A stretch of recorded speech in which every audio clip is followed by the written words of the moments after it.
Tá bom? Pessoal, nós vamos dar continuidade agora, precisamos continuar nossas palestras, nosso dia a dia.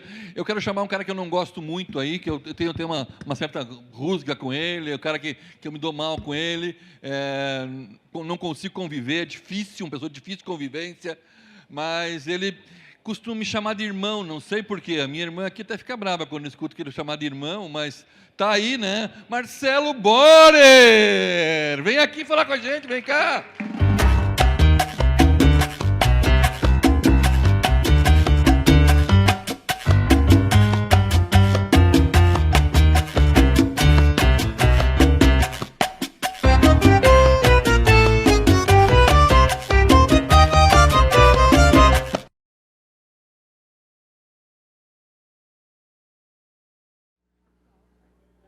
Alguém já ouviu falar de SD aqui? Eu! Boa, Salomão. Você é um cara vanguardista, para frente, desenvolvimentista. É um professor diferenciado. Alguém já ouviu falar de SD? Legal, legal. Por que eu gosto de dizer que essas 3 letrinhas que significam Environmental, Social and Governance são um novo mundo de oportunidades? Ou trazendo para o português as questões ambientais, sociais e de governança. A gente vive, talvez, traído pelo... Obrigado. Eu faço assim, vai automático aí. A gente vive, talvez, um momento histórico que, sem sombra de dúvida, inquietou a todos nós. Só que momentos históricos inquietantes como a pandemia da Covid nos causam reflexões ou até mesmo nos causam evoluções super aceleradas. Então, vem aí oportunidades da gente antecipar futuros, oportunidades da gente acelerar inovações, oportunidades da gente acelerar alguns debates que já deveriam ser travados há algum tempo.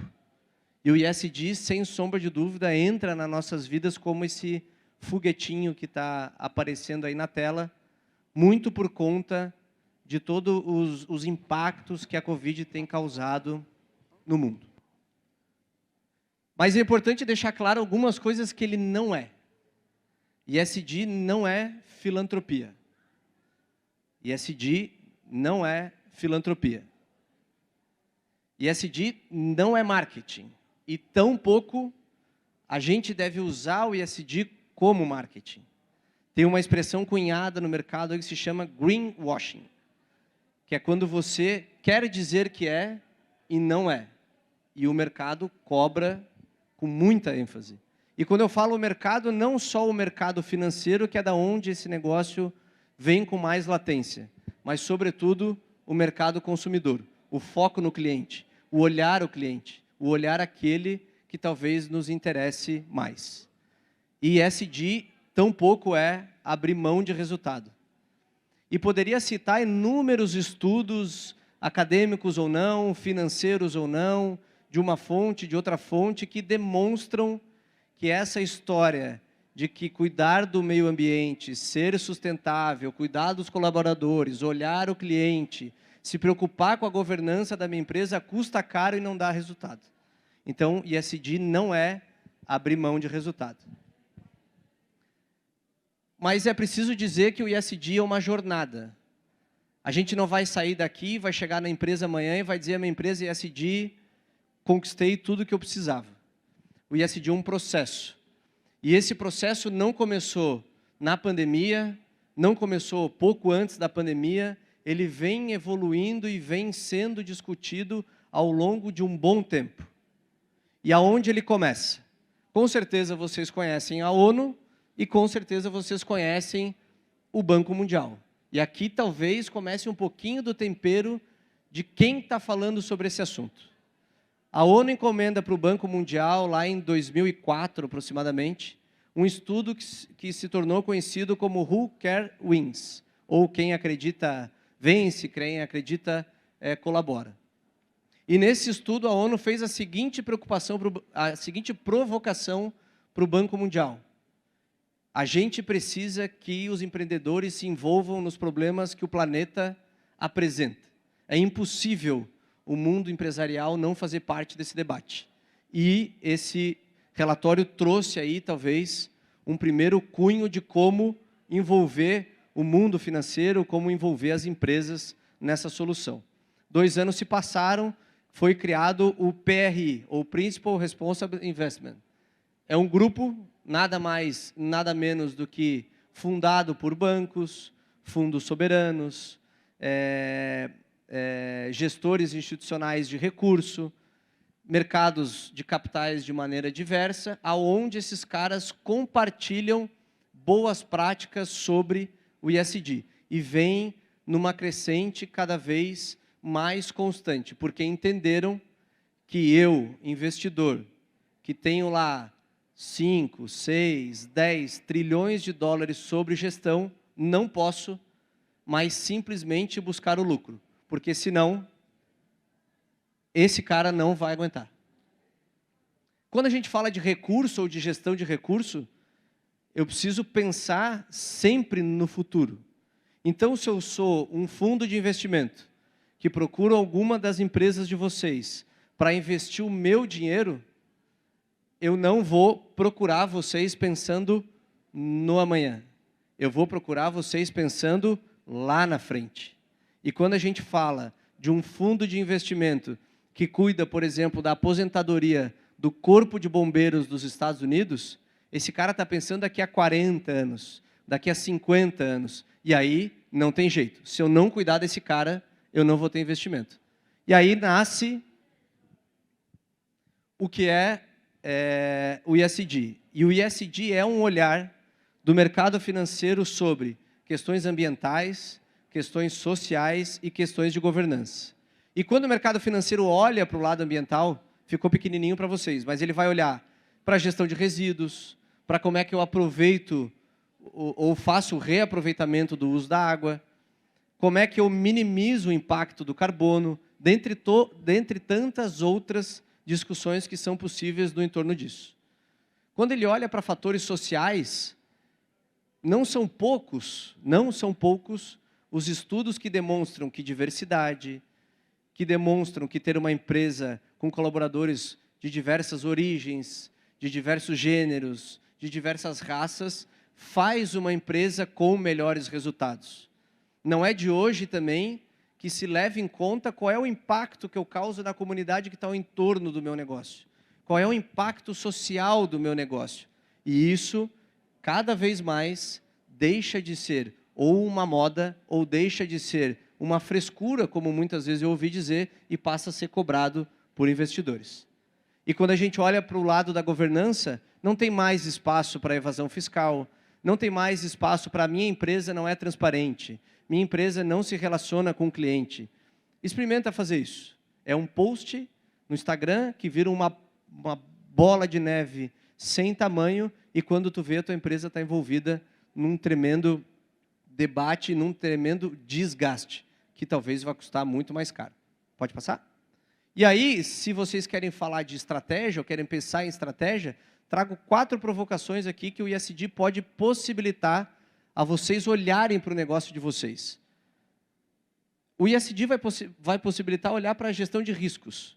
Riscos de todas as ordens. Riscos naturais, riscos de mercado, riscos de... a China fez um novo lockdown, o insumo simplesmente não chega para mim. Como é que eu produzo? Como é que eu continuo produzindo? Então, tem aí oportunidades de olhar. Pode olhar para comportamento de demanda, foco no cliente. Pode facilitar vocês a buscarem capital. Pô, mas buscar capital? Buscar capital.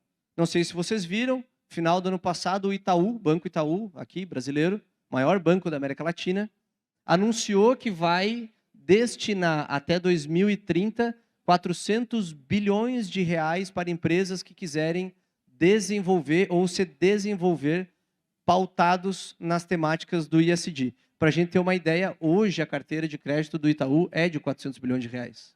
Ou seja, o Itaú vai dobrar a carteira dele só olhando para esses aspectos e dando juros mais baratos. Pode passar? Então, falar de ESG é sobre comunicação, sobre cooperação, sobre criatividade, sobre tomar consciência daquilo que a gente faz no dia a dia, sobre complexidade, porque não é simples falar de ESG, sobre cognição, comportamento e cultura. E no fim do dia é a coragem de mudar. Pode passar? Espero que nesses 8 minutos que terminaram agora, eu tenha pelo menos inquietado vocês sobre o que é o ISD.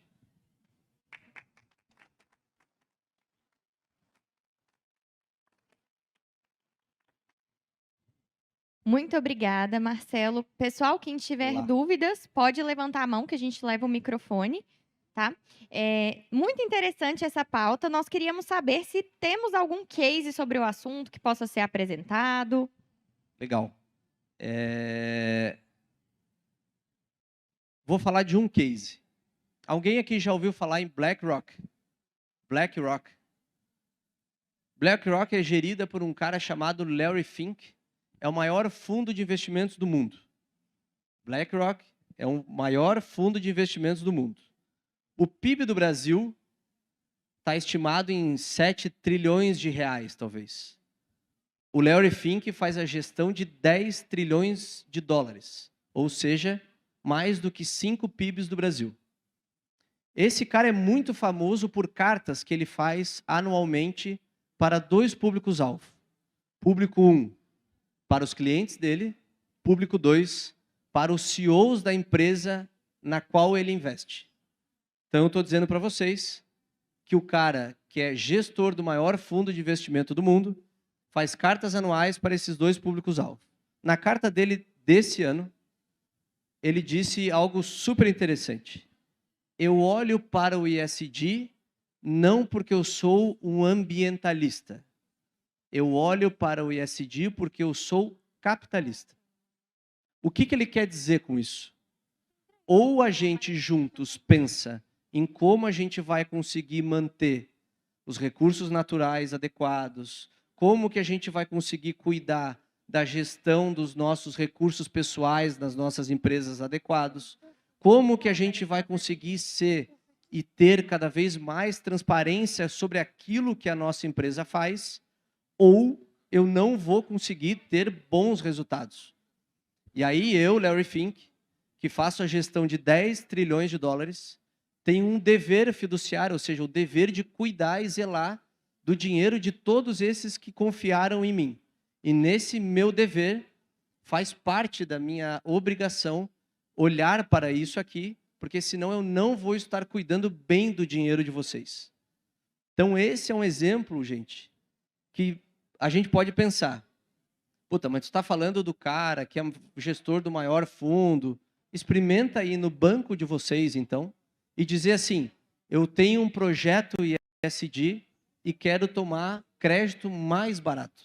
Eu quero pagar menos juros porque eu vou fazer um negócio que vai causar impacto em alguma dessas frentes. O banco talvez já diga, tenho. E tem vários que tem. BNDES tem, Itaú tem, Santander tem, dentre tantos outros que eu poderia citar. Então esse é um exemplo de fato material de um cara que tem uma responsabilidade gigantesca e que vem dizendo há alguns anos que ou a gente olha para essas questões relacionadas ao ISD ou simplesmente ele não crê no desenvolvimento de negócios, países e por aí vai. Então esse é um exemplo que eu queria dar, super atual, super material, e se vocês tiverem curiosidade, a carta dele é uma obra-prima, do ponto de vista de análise de mundo e etc., e vale a pena dar uma olhada. Boa tarde, Marcelo. Tudo bem, cara? Meu nome é Alisson. Eu assisti tua palestra no evento hoje, lá em Concórdia. Opa! Estou aí de Pô, novo. tu é internacional, hein, cara? Estou aí prestigiando de novo. Então é o seguinte, hoje a gente vê o ESG bastante na teoria, né? Como a gente consegue fazer isso na prática? Como nós conseguimos levar para pequenas e microempresas, né, essa realidade? Porque é visível em grandes empresas, a gente consegue perceber isso. Mas em pequenas e médias, não. E tem uma segunda dúvida. Para comprovar que eu sou uma empresa ESG, eu tenho uma certificação para conseguir investimentos, né? Como que funciona nesse sentido? Bom, eu não vou conseguir esgotar o assunto, mas eu vou dar pelo menos alguns insights. Primeiro deles, já está claro para as grandes, e vamos vamos segmentar grandes capital aberto, empresas com capital aberto. Está claro para essas que elas vão ter que ajudar as médias e as pequenas, com recurso, com curso, com formação, com consultoria e etc. Sob o ponto de vista de aplicações práticas, o ESG pode ser discutido por temática. Então, tem empresa que vai ter mais sensibilidade à questão ambiental, tem empresa à questão social e tem empresa na questão de governança. E tem também um olhar sobre setores. Tem setor que vai impactar mais, por exemplo, energia ambiental. Talvez o setor automobilístico social, e assim sucessivamente.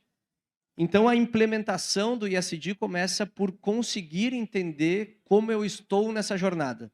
E aí tem alguns questionários que podem facilitar essa identificação. E a outra pergunta que é, a certificação não existe. Esse é o maior dilema do ESG hoje. Tem aproximadamente 30 tipos de relatórios espalhados pelo mundo que é para dar publicidade sobre o ESG, mas desde o ano passado, e estou vendo aqui meu amigo Zanetti, que é contador, existe um modelo de contabilidade mundial que é feito pela IFRS. E 90% do mundo usa esse modelo para fazer contabilidade. E esses caras movem esse mundo de olhar para balanços. Então, um balanço aqui e um balanço na Europa tende a ser a mesma coisa. E esses caras, no final do ano passado, se mobilizaram a criar um padrão de relatório do ESG, que deve levar os seus 2 anos aí, talvez, para ficar pronto, mas até lá, tu podes usar desde o questionário do EASY ISE aqui do Brasil, que é da B3, vai te dar um norte interessante. Tu podes usar o GRI, que é outro relatório interessante, ou tu pode usar o SASB, que é SASB. E também vai poder, através dali, pelo menos entender como é que tu pode publicitar isso. Mas certificação não existe e, na minha visão, não existirá. Tamanha a complexidade. O que deverá existir é um padrão de como a gente comunica isso ao mercado. Porque hoje o mercado fica absolutamente louco. Né? Quer dizer, o Larry Fink chega lá na tua empresa e diz, quero ver o teu relato. E tu apresenta de um jeito, e aí ele vai na empresa do colega do lado, quero ver o teu relato. E tu apresenta de outro jeito. Então, esse é um dilema que hoje o mercado vive. Temos mais uma pergunta aqui. Sim. Meu nome é Paulo Adames. Eu só queria fazer uma colaboração. Pois não. Nós tivemos ali na CAT uma reunião de retomada presencial desse assunto. E tivemos a presença do Pedro, um colombiano, não sei se tu conhece ele. Não conheço. E ele trouxe a história deles, que eles fizeram uma movimentação para fazer a preservação da Mata Atlântica na Colômbia. Fizeram estudos e engajaram no meio da mata para que as pessoas tivessem renda a erva mate. E fizeram...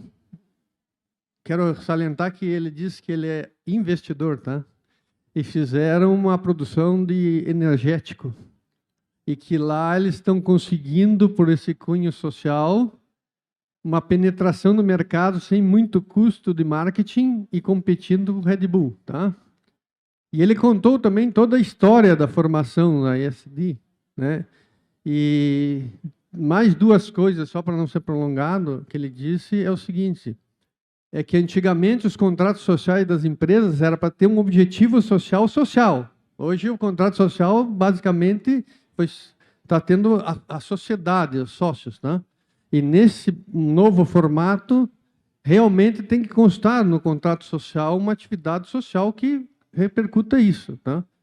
E que ele disse uma coisa, se vocês não gastem muita saliva para isso, porque isso aí é a tendência mundial, é a solução para o capitalismo e para o socialismo, tá?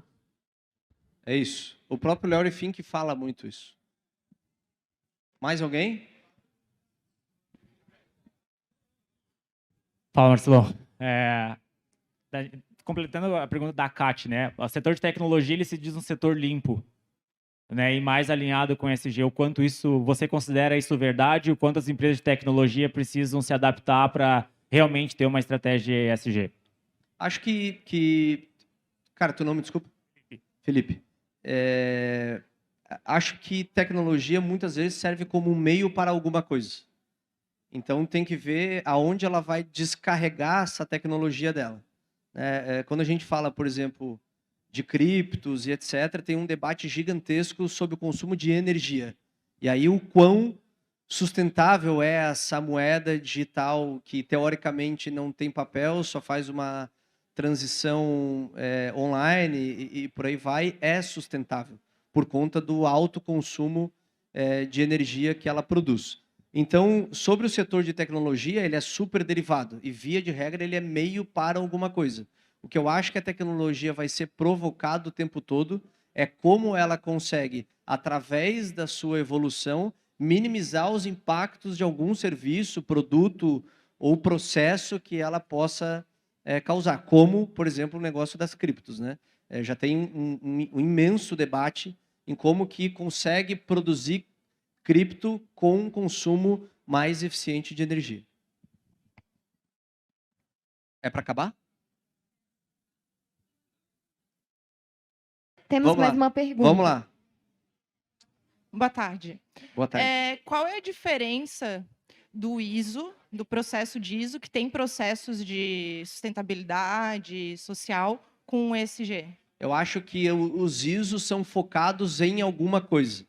O ESG acaba sendo mais amplo, né? Não é tu olhares para uma questão só, ou para um processo só. É tu fazer um olhar mais holístico para a tua empresa, mais completo. Bom, pessoal, eu preciso encerrar, então eu queria... Professor Salomão, meu amigo e irmão, não morra de ciúmes, irmã do Salomão, que é uma tremenda satisfação estar aqui. Eu acho que tu faz muito por Floripa, por Santa Catarina e pelo Brasil, e momentos como esse engrandecem não só a nós, mas como a todos que estão aqui presentes. Então, meu muito obrigado a todos. Se quiserem, tiverem curiosidade para a gente trocar mais uma ideia, estão aí os meus contatos. Um abraço. Muito bom.